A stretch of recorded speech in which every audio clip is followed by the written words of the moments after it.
कोपरगावात दहशत माजवणारी कोयता गँग गजाआड।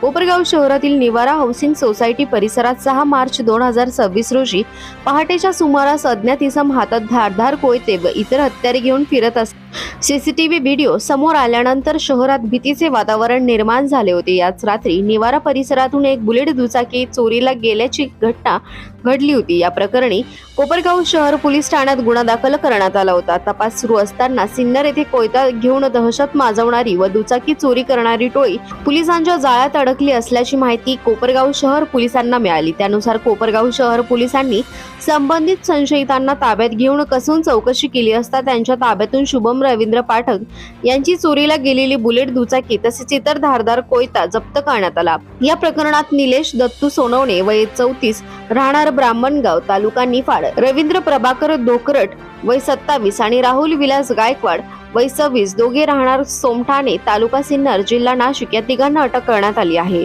दरम्यान नागरिकांमध्ये कोयत्याची दहशत निर्माण करणाऱ्या या संशयित टोळीचा बंदोबस्त करण्यासाठी कोपरगाव शहर पोलिसांनी आरोपींची शहरातून आणि घटनास्थळावरून धिंड काढत ठोस संदेश दिला।